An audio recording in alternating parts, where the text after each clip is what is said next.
pode ser transformado em uma crença e, por sua vez, a crença transmuta-se em realidade. E é exatamente neste ponto o momento mais apropriado para chamar atenção para o real benefício que qualquer um pode experimentar simplesmente usando de forma deliberada sua fé focada em qualquer forma de desejo construtivo. A mente age sempre de acordo com nossos desejos mais profundos e dominantes. Não há escapatória desse fato. Isso é literalmente um fato. Tenha muito cuidado com o que você deseja de coração, porque, por certo, será seu. A fé é o começo de toda grande realização. Se Thomas Edison tivesse parado simplesmente desejando conhecer o segredo pelo qual a energia elétrica fazia com que a lâmpada incandescente acendesse, toda a conveniência que as suas descobertas trouxeram para a civilização teria permanecido como segredos da natureza. Ele encontrou-se com o fracasso temporário por mais de 10.000 vezes antes de finalmente conseguir arrancar esse segredo da natureza.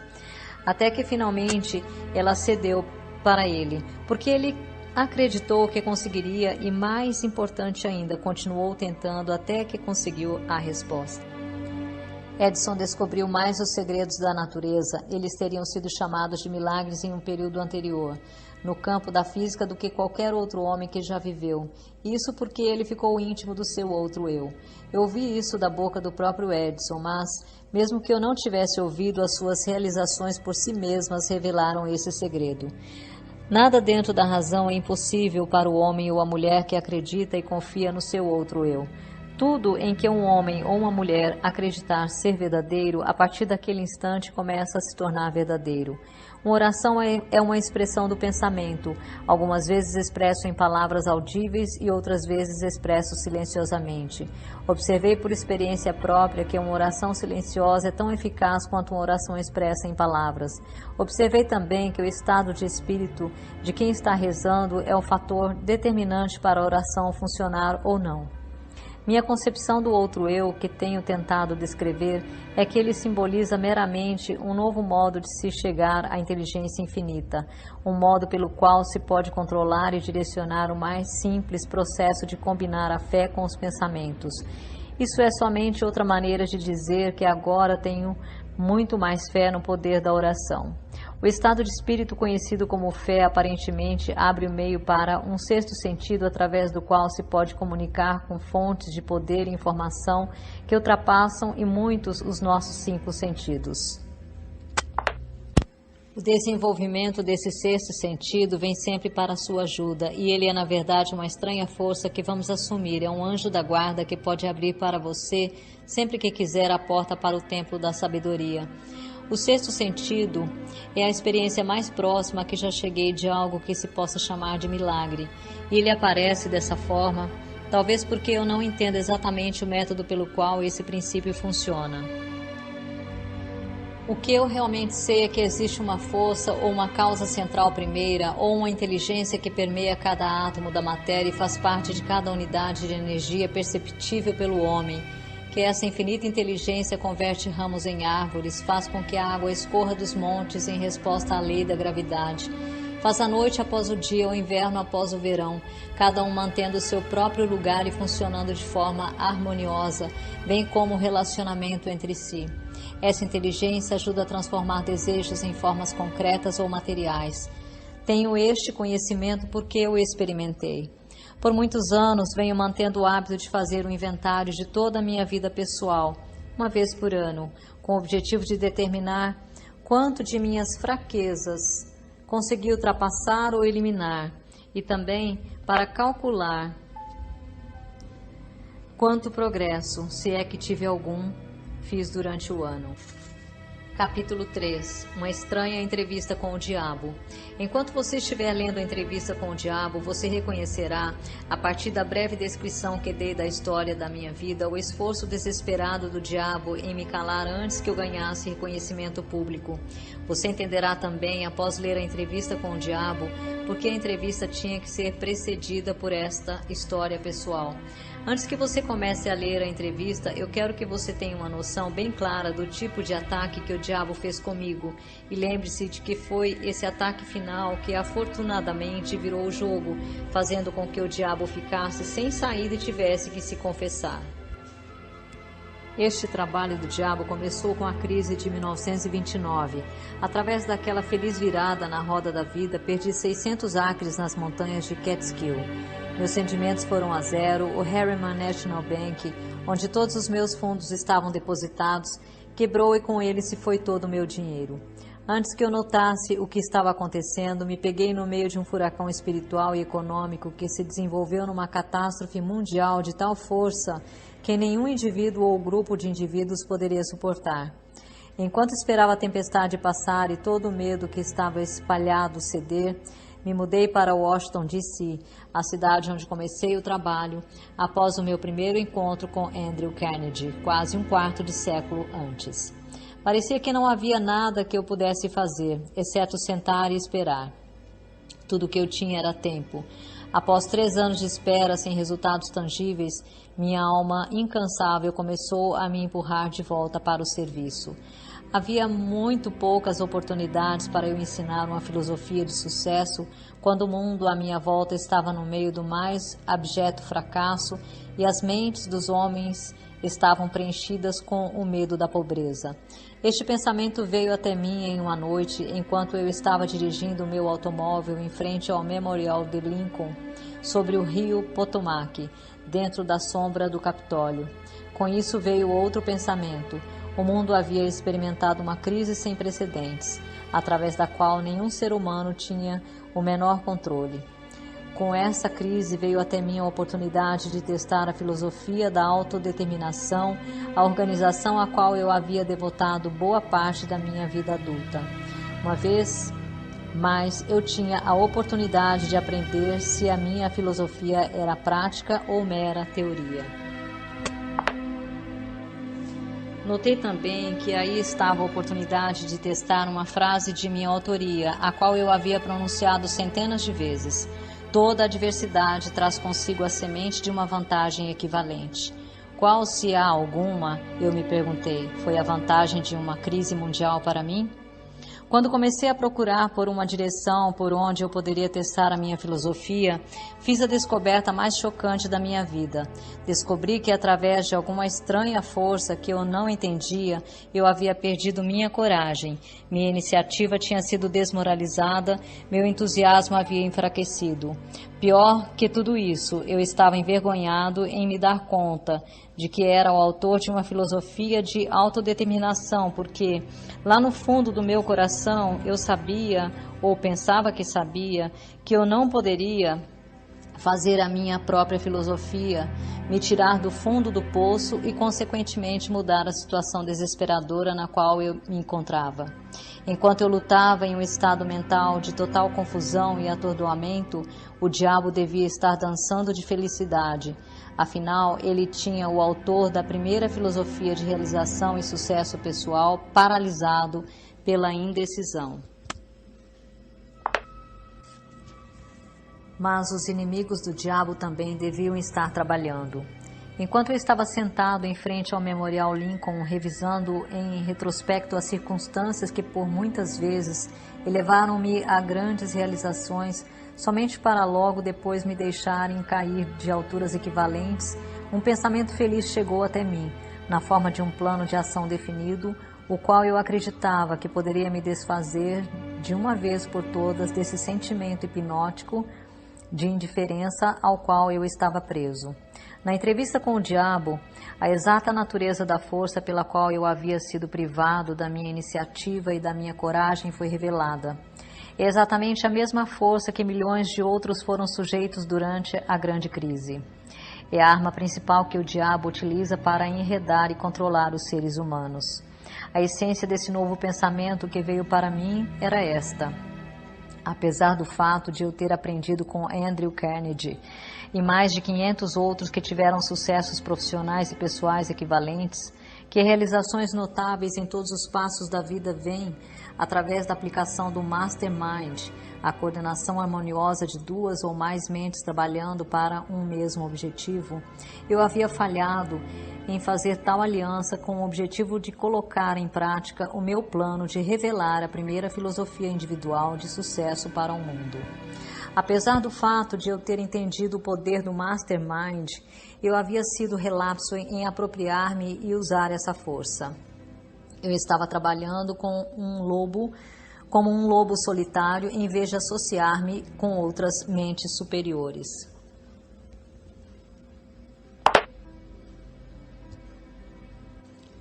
Uma análise. Vamos agora brevemente analisar essa estranha entrevista que você está prestes a ler. Alguns irão perguntar após terminá-la: você realmente entrevistou o diabo ou você meramente entrevistou um diabo imaginário? Alguns talvez desejem a resposta a essa questão antes mesmo de começar a entrevista. Responderei da única e mais honesta maneira que poderia, dizendo que o diabo que entrevistei pode ter sido real tanto quanto ele dizia ser, ou ele pode ter sido uma criação da minha própria imaginação. Seja lá o que ele fosse, real ou imaginário, é de muito pouca importância se comparado com a natureza e com o conteúdo das informações contidas na entrevista. A questão realmente importante é esta: a entrevista contém alguma informação que possa ser realmente útil para as pessoas que estão tentando achar os seus lugares no mundo? Se ela possui esse tipo de informação, não importa se está contida na forma de um fato ou ficção, então ela deve ser séria e cuidadosamente analisada por meio de uma leitura muito atenciosa. Eu não tenho a menor preocupação quanto à real fonte da informação ou quanto à real natureza do diabo, cuja história fantástica você está prestes a ler. Estou somente preocupado com o fato de que a confissão do diabo encaixa-se perfeitamente com o que eu tenho visto da vida. Acredito que a entrevista contenha informações de benefícios práticos para todos aqueles que ainda não acharam a vida amigável, e a razão pela qual eu acredito nisso é que eu fiz com que o tema central deste livro me trouxesse toda a felicidade de que preciso, na forma que mais se encaixou na minha natureza. Eu tive o suficiente de experiências com os princípios mencionados pelo diabo, de tal forma que posso assegurar que eles farão exatamente o que ele diz que farão. Isso é suficiente para mim. Então, passo a história desta entrevista para você, para que seja lá de qual maneira consiga extrair dela o máximo possível de dividendos em termos financeiros e pessoais. Talvez você consiga grandes valores em termos financeiros se você aceitar o diabo como sendo o que ele diz que é, baseando-se na sua mensagem para seja lá o que for que ela lhe possa trazer e que você consiga aplicar da melhor maneira possível, não se preocupando em saber quem é o diabo ou se realmente ele existe. Se você quiser minha honesta opinião pessoal, eu acredito que o diabo é realmente quem ele diz ser. Agora, vamos analisar a sua estranha confissão. Após forçar a sua entrada na consciência do diabo, o senhor humano começou a entrevista que o diabo não queria dar, com questões que ele não poderia deixar de responder. Aqui começa a entrevista com o diabo. Eu descobri o código secreto pelo qual tenho acesso aos seus pensamentos. Vim para lhe fazer algumas perguntas muito simples. Exijo que você me forneça respostas diretas e verdadeiras. Você está pronto para a entrevista, senhor diabo? Sim, estou pronto, mas primeiro você deve se dirigir a mim com mais respeito. Durante esta entrevista, você se dirigirá a mim somente como Sua Majestade. Com que direito você exige tal respeito real? Você deve saber que eu controlo 98% das pessoas do seu mundo. Você não acha que isso é motivo suficiente para me dar um título de realeza? Você tem prova do que está afirmando? Sim, tenho provas em abundância. No que consistem as suas provas? Consistem de muitas coisas. Se você quer respostas, você se dirigirá a mim como Sua Majestade. Algumas coisas você entenderá, outras não. Para que você entenda meu ponto de vista, descreverei a mim mesmo e corrigirei a falsa noção que as pessoas têm de mim e de onde eu habito. Esta é uma ótima ideia, Sua Majestade. Comece me contando onde você mora e então descreva a sua aparência física. Minha aparência física? Bem, meu querido senhor humano, eu não possuo um corpo físico. Um corpo físico me colocaria em desvantagem e seria um fardo que eu teria que carregar, tal como vocês, criaturas humanas, o carregam ao longo da vida. Eu consisto de energia negativa e vivo nas mentes das pessoas que têm medo de mim. Também ocupo metade de cada átomo da matéria física e cada unidade de energia mental e física. Talvez você entenda melhor a minha natureza se eu lhe disser que eu sou a porção negativa do átomo. Eu entendo o que você está querendo dizer. Você está preparando o terreno para dizer que, se não fosse por você, não haveria mundo, nem estrelas, nem elétrons, nem átomos, nem seres humanos, nada, não é isso? Verdade, você está absolutamente certo. Bem, se você ocupa somente metade da energia e da matéria, quem ocupa a outra metade? A outra metade é ocupada pela minha oposição. Oposição? O que você quer dizer com isso? A oposição é o que vocês humanos chamam de Deus. Então, você divide o universo com Deus? É isso que você está dizendo? Não é o que eu estou dizendo, isso é um fato. Antes do final desta entrevista, você entenderá porque as minhas afirmações são verdadeiras. Você também entenderá porque elas têm que ser verdadeiras, ou não poderia haver um mundo como você o conhece, muito menos criaturas humanas como você. Eu não sou, nem de perto, uma besta com um garfo e um rabo pontudo. Mas você controla as mentes de 98 em cada 100 pessoas. Você mesmo disse: quem causa toda a miséria desses 98% do mundo controlados pelo diabo, se não é você? Eu não disse em momento algum que não sou a causa de toda a miséria do mundo. Por outro lado, me vanglorio disso.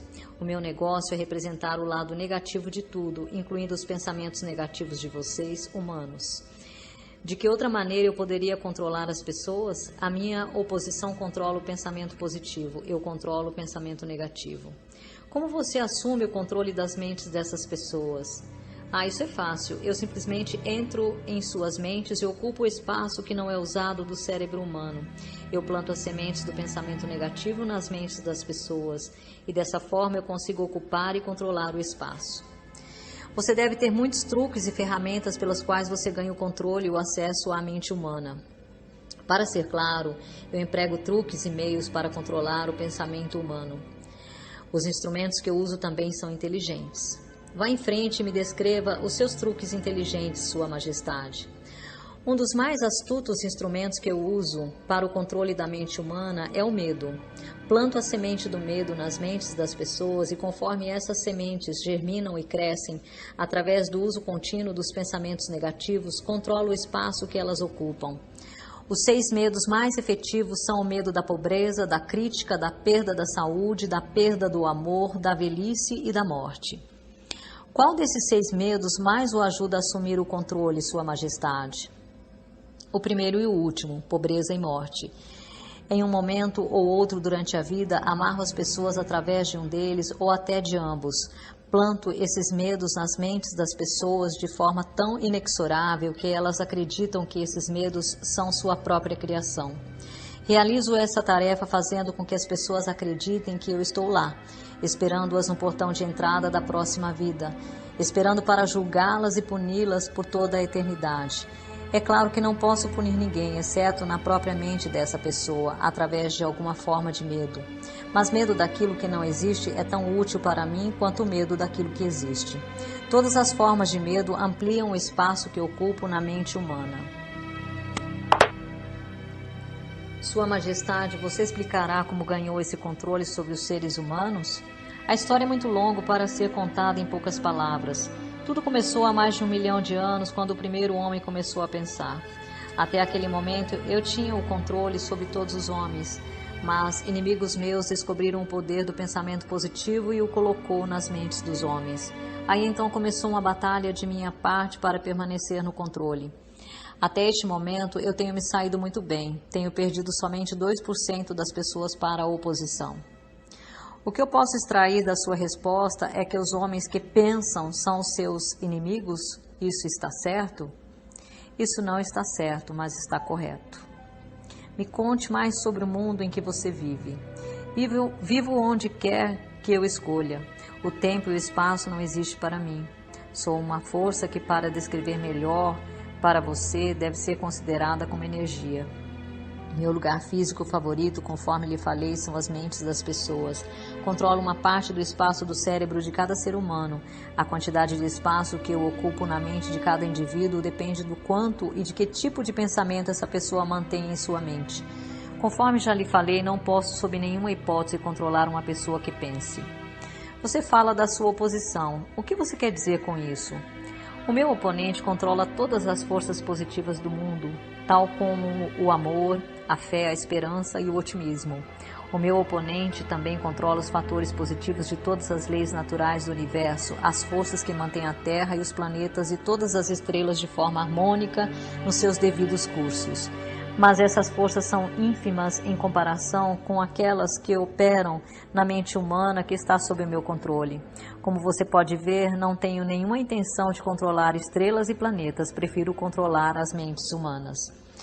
Onde você adquiriu a sua força e de que maneira você a mantém?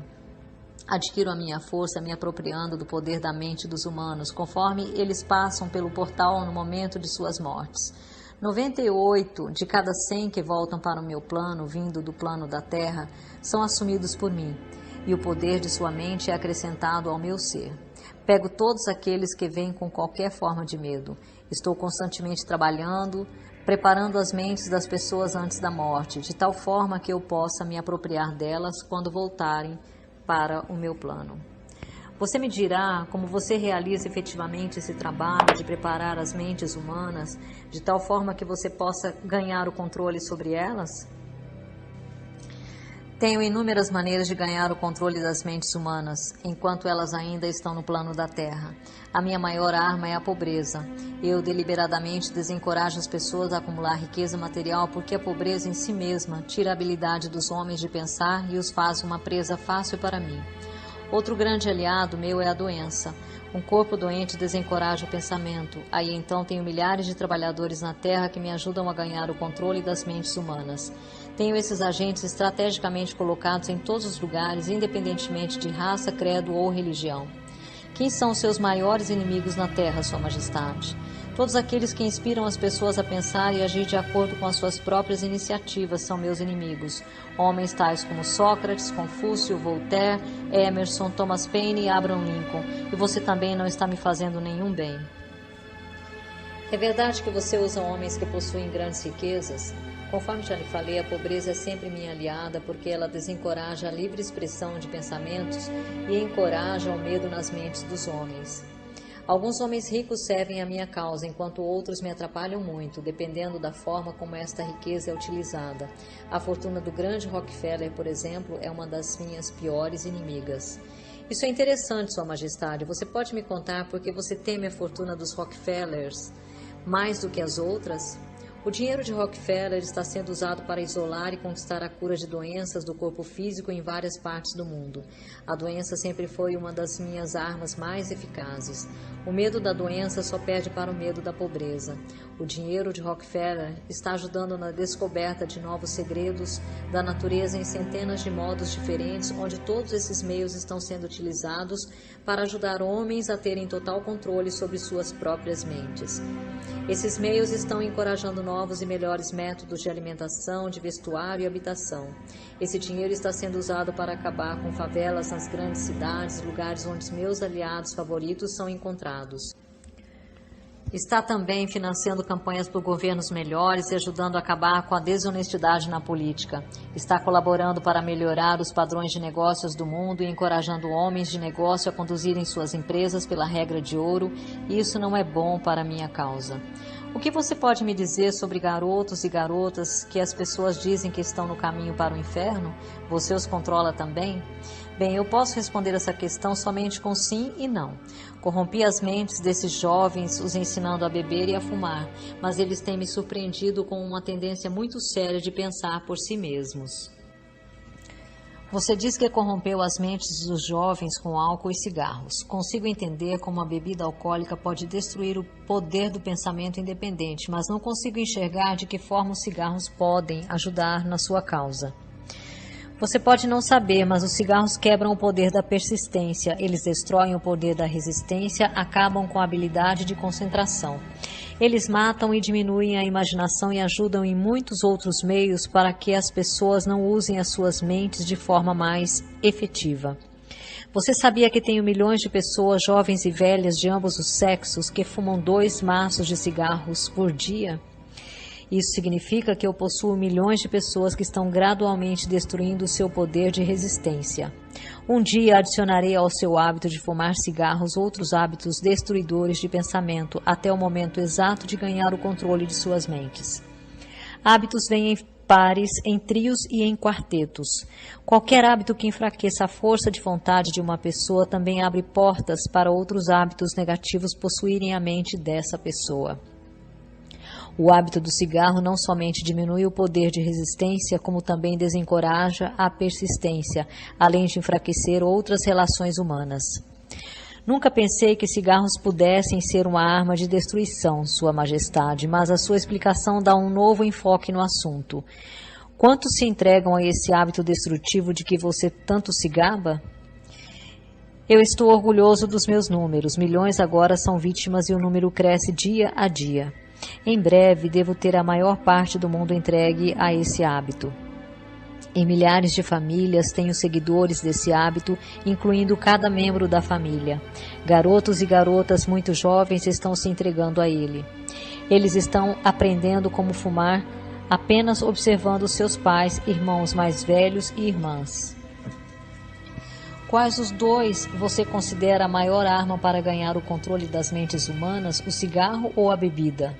Sem hesitar, eu diria o cigarro. Uma vez que eu consiga que um jovem junte-se ao clube de 2 maços por dia, não tenho problema algum em induzir essa pessoa a começar a beber, a se esbaldar no sexo e todos os outros hábitos relacionados com a destruição do pensamento independente da ação. Sua Majestade, quando comecei esta entrevista, eu tinha uma noção totalmente errada a seu respeito.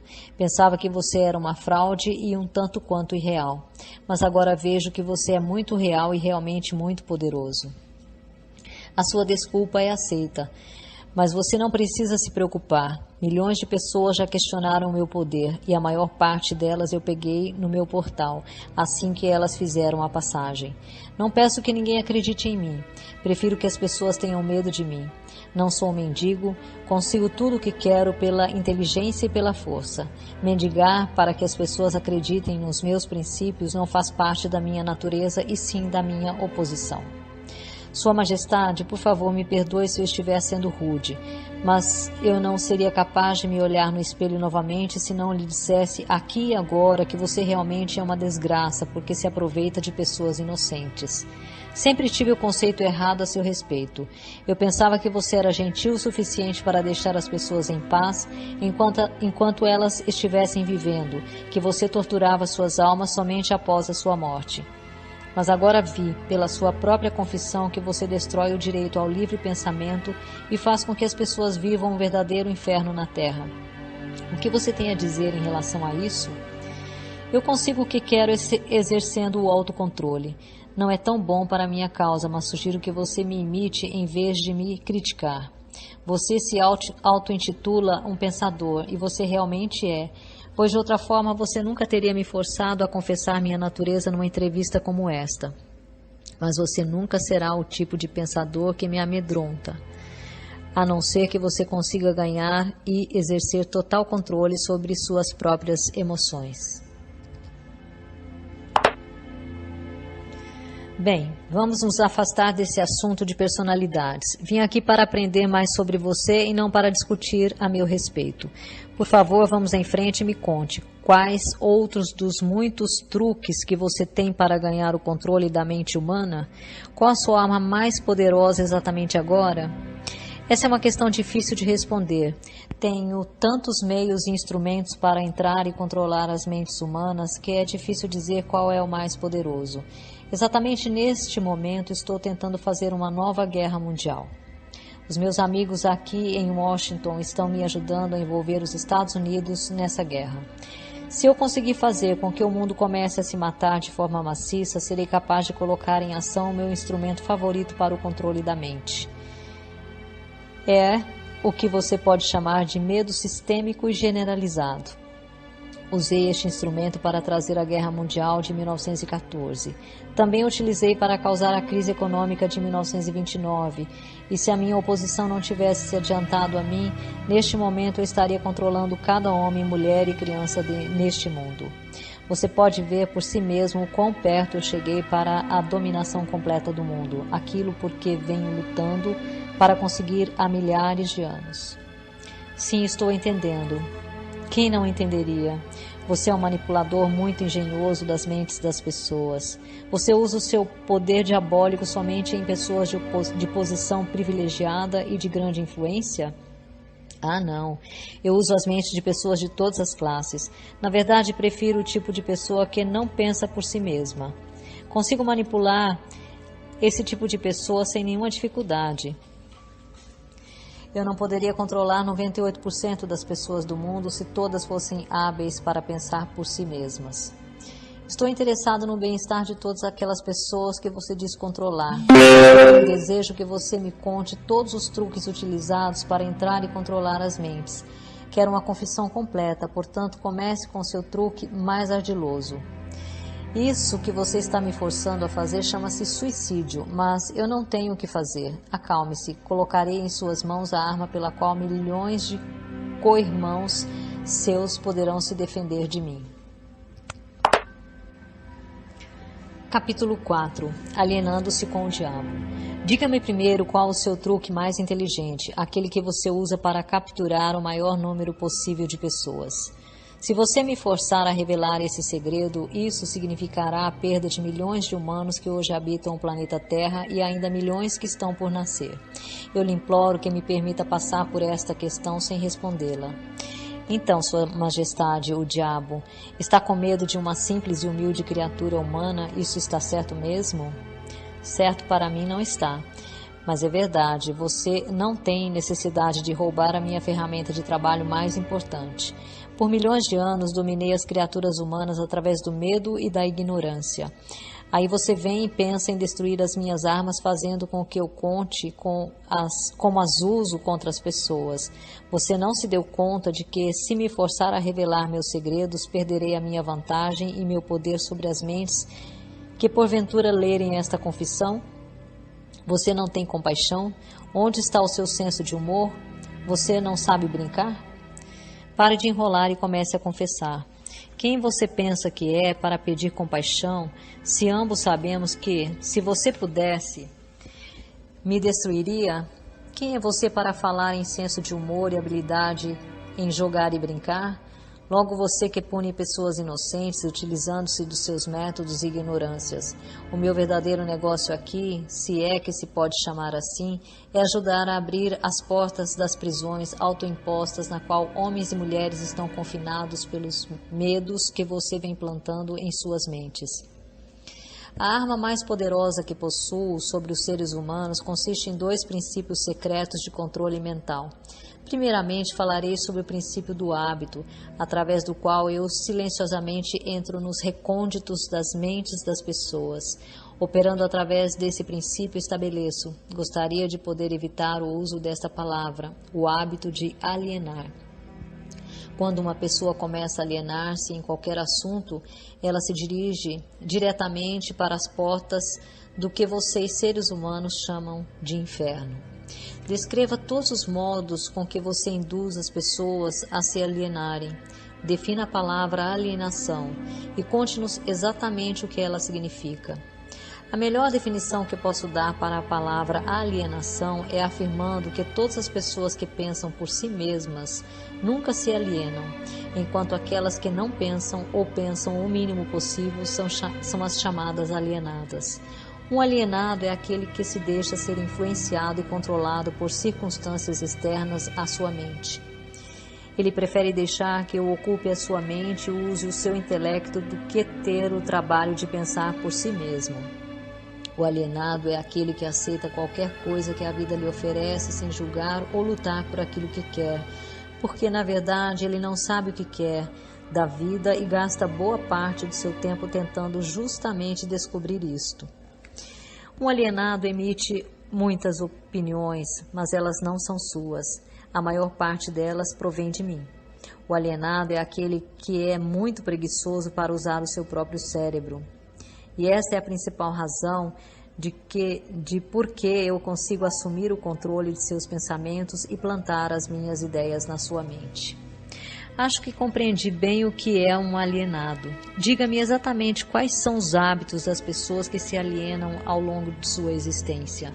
Comece me contando quando e como você ganha o controle da mente de uma pessoa. O controle que exerço sobre um ser humano inicia-se ainda na sua juventude. Algumas vezes lanço as bases para o controle da mente antes ainda de a pessoa ter nascido, manipulando a mente dos seus pais. Algumas vezes vou ainda mais longe e preparo o controle da mente desses seres humanos através do que vocês chamam de hereditariedade física. Então, conforme você pode ver, tenho duas maneiras de entrar na mente de uma pessoa. Sim, vá em frente e descreva essas duas portas pelas quais você entra e controla as mentes dos seres humanos. Como já afirmei, ajudo a trazer as pessoas para o seu mundo com mentes fracas, fornecendo a elas todas as fraquezas dos seus ancestrais. Você chama esse princípio de hereditariedade física. Após o nascimento, uso o que vocês seres humanos chamam de ambiente como um meio de controlá-los. E é aqui que entra o princípio do hábito. A mente é nada mais, nada menos do que a soma de todos os hábitos. Um por um, entro na mente e estabeleço hábitos que levam finalmente à completa e absoluta dominação. Diga-me, quais são os hábitos mais comuns pelos quais você controla as mentes das pessoas? Aqui vem um dos meus mais sábios truques. Entro nas mentes das pessoas através de pensamentos que eles acreditam serem seus. Os mais úteis para mim são medo, superstição, avareza, ganância, luxúria, vingança, raiva, vaidade e preguiça. Através de um ou mais destes, consigo entrar em qualquer mente, em qualquer idade, mas consigo meus melhores resultados quando assumo o controle de uma mente ainda jovem, antes que o seu proprietário tenha aprendido a fechar alguma dessas 9 portas. Então estabeleço hábitos que mantêm essas portas abertas para sempre. Estou começando a entender os seus métodos. Agora vamos voltar para o hábito de alienar-se. Conte-nos sobre esse hábito que você diz ser o melhor truque para controlar as mentes das pessoas. Como disse antes, faço com que as pessoas comecem a alienar-se ainda durante a sua juventude. Eu as induzo a alienarem-se por meio das escolas, sem elas saberem que ocupação elas desejam seguir na vida. Aqui pego a maioria das pessoas, tal como os hábitos. Aliene-se em uma direção e em breve você estará alienado em todos os segmentos. Também uso hábitos do meio para me darem o controle definitivo das minhas vítimas. Entendo. Faz parte do seu negócio treinar crianças no hábito de alienar-se, induzindo-as a ir para a escola sem propósito ou objetivo.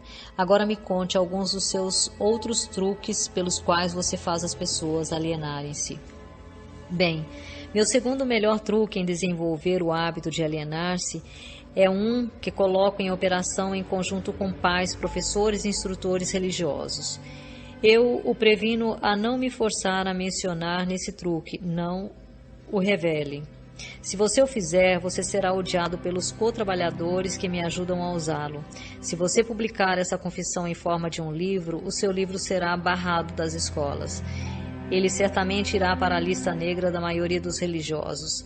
Ele será escondido das crianças por muitos pais. Os jornais não ousarão fazer resenhas de seu livro. Milhões de pessoas o odiarão por escrever este livro. Na verdade, ninguém gostará de você ou do seu livro, exceto aqueles que pensam, e você sabe como poucos são desse tipo. Meu conselho para você é que deixe passar a revelação desse segundo truque. Então, para o meu próprio bem, você deseja que eu mantenha escondida a revelação do seu segundo melhor truque?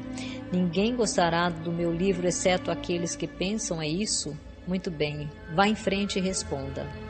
Você se arrependerá disso, senhor humano, mas você será alvo de piada. Devido a esse seu erro, você transferirá a atenção de mim para você. Meus co-trabalhadores, que são milhões, esquecerão de mim e o odiarão por revelar os meus métodos, que eles pensam serem seus. Não se preocupe comigo. Conte-me tudo sobre esse seu segundo melhor truque, com o qual você induz as pessoas a alienarem-se com você para o inferno. Meu segundo melhor truque não é segundo, na verdade. É o primeiro. É o primeiro porque sem ele eu jamais ganharia o controle dos jovens. Pais, professores, instrutores religiosos e muitos outros adultos, sem terem consciência disso, servem à minha causa ajudando-me a destruir o hábito de fazer as crianças pensarem por si mesmas. Eles fazem o seu trabalho de várias formas, nunca suspeitando que eles estão fazendo na mente das crianças ou a real causa dos erros dos pequenos. Eu mal posso acreditar em você, Sua Majestade. Eu sempre acreditei que os melhores amigos das crianças fossem aqueles mais próximos a elas, seus pais, seus professores e seus instrutores religiosos. Aonde as crianças iriam sem esses guias de que elas dependem tanto e que são responsáveis por elas? É aí que entra a minha sabedoria. Esta é a explicação exata de como controlo 98% das pessoas do mundo. Assumo o controle das pessoas durante sua juventude, antes que eles possuam o controle de suas próprias mentes, usando aqueles que são responsáveis por elas.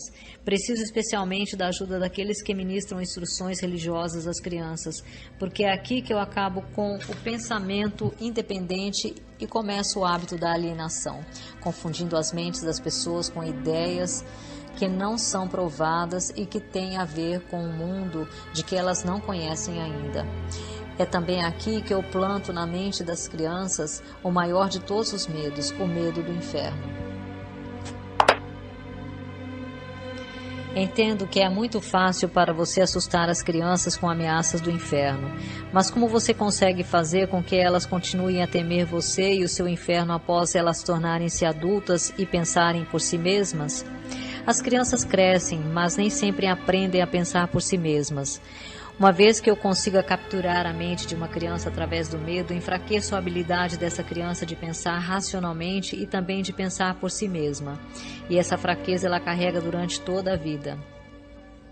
Contaminar a mente de uma criança antes que ela tenha total controle sobre si mesma não seria tomar para si uma vantagem desleal? Os fins justificam os meios, sendo assim é justo. Não tenho essas limitações idiotas de certo e errado. O que me importa é o poder. Uso toda e qualquer fraqueza humana que conheço para ganhar e manter o controle da mente.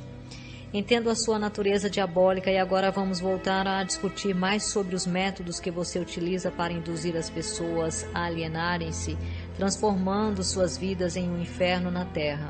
Pela sua confissão, entendi que você toma as mentes das crianças enquanto elas são muito jovens e vulneráveis. Agora me conte como você usa pais, professores e líderes religiosos para provocar a alienação nas pessoas. Um dos meus truques favoritos é coordenar os esforços de pais e instrutores religiosos de forma que eles possam trabalhar em conjunto comigo para aniquilar o poder das crianças de pensarem por si mesmas. Uso muitos líderes religiosos para diminuir a coragem e a força dos pensamentos independentes das crianças. E como faço isso? Fazendo com que eles me temam. Mas uso os pais para ajudar os líderes religiosos nesta grande tarefa designada por mim. Como os pais ajudam os líderes religiosos a destruir o poder que as crianças possuem de pensarem por si mesmas? Nunca ouvi tal monstruosidade. Consigo isso através de um truque muito inteligente. Faço com que os pais ensinem as suas crianças a acreditarem neles e em todos os assuntos importantes com que eles lidam em suas vidas, tais como religião, política, casamento e outros mais. Dessa forma, como você pode ver, quando eu ganho o controle da mente de uma pessoa, consigo facilmente perpetuar o controle fazendo com que essa pessoa me ajude a ganhar a mente de seus filhos. De que outras formas você usa os pais para transformarem os seus filhos em alienados?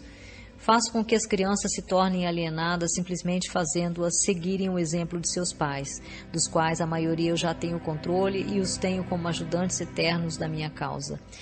Em algumas partes do mundo, ganho a mente das crianças e subjugo a sua força de vontade exatamente da mesma maneira que os homens conseguem domesticar animais de pouca inteligência.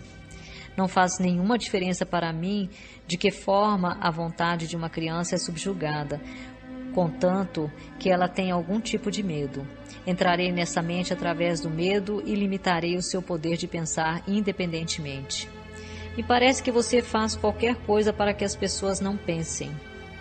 Sim, pensamento disciplinado e organizado significa morte para mim. Não consigo existir nas mentes daqueles que pensam de forma apurada.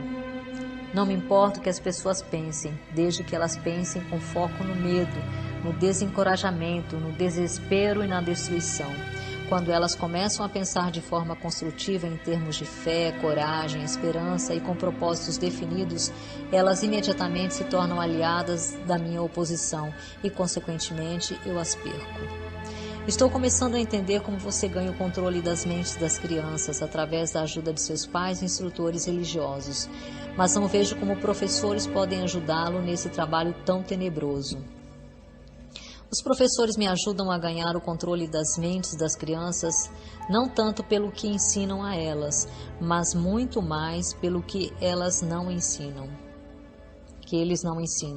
Todo o sistema de escolas é administrado de forma estrategicamente a ensinar às crianças quase tudo, exceto como usarem as suas mentes a pensarem de forma independente. Vivo sempre com medo de que algum dia alguma pessoa corajosa reverterá esse sistema de ensino e decretará a morte da minha causa, permitindo que os estudantes se tornem instrutores e usando aqueles que hoje servem como professores somente como guias para ajudarem as crianças a estabelecerem modos e recursos para desenvolverem as suas próprias mentes, começando pelo seu próprio interior. Quando esse tempo chegar, os professores não mais pertencerão à minha equipe. Tinha a impressão de que o objetivo de todas as escolas era ajudar as crianças a pensarem. Esse pode ser o objetivo das escolas, mas o sistema, em muitas das escolas do mundo, não consegue atingir essa meta. As crianças da escola são ensinadas não a desenvolver e usar as suas próprias mentes, mas sim a adotar e usar os pensamentos de outros. Esse tipo de escola destrói a capacidade de pensamento independente, exceto em alguns casos raros, em que as crianças definitivamente têm que contar somente com a força de vontade e assim conseguem manter o seu próprio modo de pensar. Pensamento apurado é o negócio da minha oposição, não o meu. Qual a relação, se há alguma, entre a sua oposição e os lares, as escolas e as igrejas? A sua resposta a essa questão deve ser interessante. É aqui que eu faço uso de alguns dos meus mais sábios truques. Faço com que tudo que é feito pelos pais, pelos professores e pelos instrutores religiosos pareça ter sido feito pela minha oposição. Isso tira o foco de mim enquanto manipulo as mentes dos jovens. Quando os instrutores religiosos tentam ensinar às crianças as virtudes da minha oposição, geralmente o fazem assustando-os com meu nome. Isso é tudo que peço deles. Fomento a chama do medo de tal forma que o poder de pensar de forma apurada da criança fica comprometido. Nas escolas, os professores aprofundam a minha causa mantendo as crianças tão ocupadas decorando informações não essenciais em suas mentes que eles não têm a oportunidade de pensar ordenadamente ou de analisar corretamente as coisas que lhes são ensinadas. Você considera a favor da sua causa todos aqueles que são pegos no hábito de alienar-se? Não. Alienar-se é somente um dos meus truques através do qual assumo o poder que seria do pensamento independente. Antes que um alienado se torne propriedade permanente minha, devo guiá-lo e fisgá-lo com outro truque. Contarei a você sobre esse outro truque depois de eu finalizar a descrição dos meus métodos de converter as pessoas em alienados. Significa então que você possui um método pelo qual você faz as pessoas se alienarem de tal forma que o seu poder de autodeterminação fica totalmente comprometido, impedindo-as de buscar a sua própria salvação? Sim, um método definitivo é tão efetivo que nunca falha. Entendo que você diz que o seu método é tão poderoso que a sua oposição não consegue resgatar aqueles que você fisgou pelo hábito da alienação? É exatamente isso que eu estou dizendo. Você acha que eu controlaria tantas pessoas se a minha oposição pudesse evitar isso? Nada pode me deter de controlar as pessoas, exceto as próprias pessoas. Nada pode me parar, exceto o poder do pensamento apurado. Pessoas que pensam de forma apurada não se alienam em nenhum assunto. Elas reconhecem o poder de suas próprias mentes. Além disso, elas assumem o poder de suas mentes e não permitem que nada, nem ninguém possa influenciá-las. Vá em frente e conte-me mais sobre os seus métodos, pelos quais você faz as pessoas alienarem-se para o inferno com você. Faço com que as pessoas se alienem em todos os assuntos em que eu possa controlar o pensamento independente e a ação. Pegue, por exemplo, o tema saúde. Faço com que a maioria das pessoas coma muita comida e o tipo errado de comida. Isso leva à indigestão e à obesidade e destrói o poder do pensamento apurado. Se as escolas e igrejas ensinassem às crianças maneiras mais sadias de alimentar-se, elas causariam um dano irreparável à minha causa. Casamento. Faço com que homens e mulheres alienem-se em seus casamentos sem planos ou objetivos delineados para converter o relacionamento em harmonia. Aqui está um dos meus mais efetivos métodos de converter as pessoas ao hábito de alienar-se.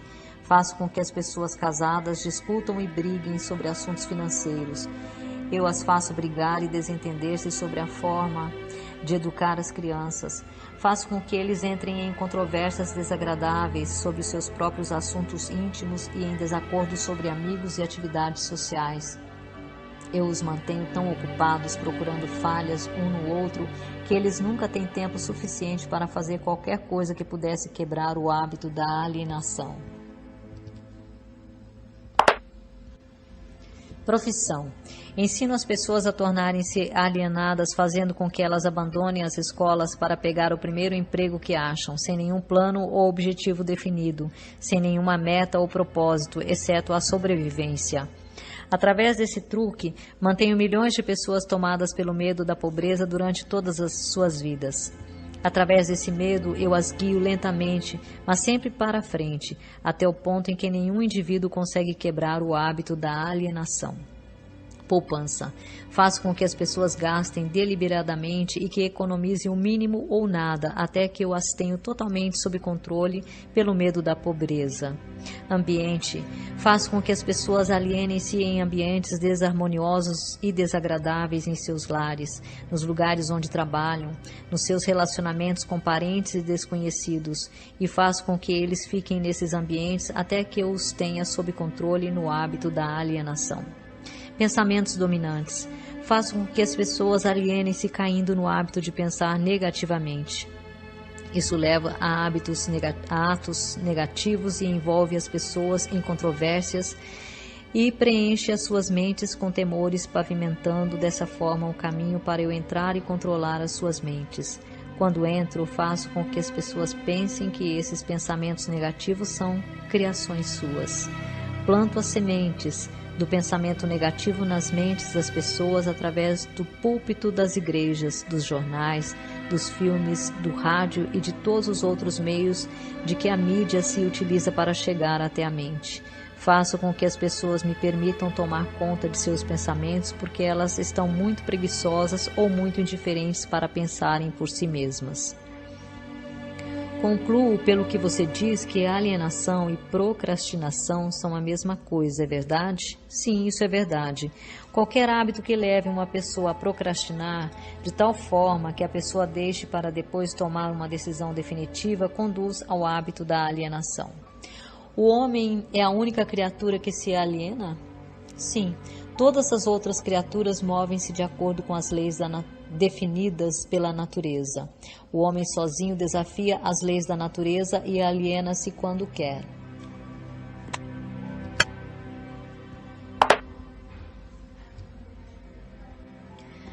Tudo que ocorre fora das mentes dos homens é controlado pela minha oposição, por leis tão claras e definidas que se alienar é impossível.